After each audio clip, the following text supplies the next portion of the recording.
Petya has baked us an excellent cake. Let's make it a base stencil cake. This is kind of rough and ready because I didn't know I was going to do this today. We have this base stencil, fresh from the dishwasher, so it's food safe.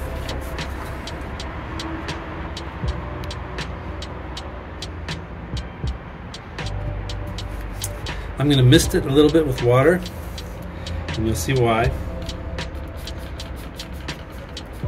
Got my powdered sugar, clean hands,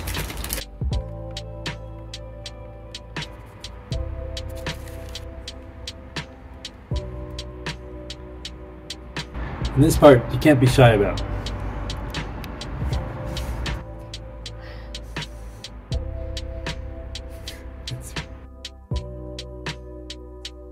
That was super tasty. I would keep in mind 5 things. 1, use a lot of cocoa because you want it to be as dark as possible. If you're using sugar to lighten it up, the white sugar will look best on a dark background. Also, you want to make sure you do it on the flat side of your cake so that the stencil can lay flat. If you have the stencil raising up above the surface of the cake, some of the sugar is going to fall inside and you're not going to have as clean an outline.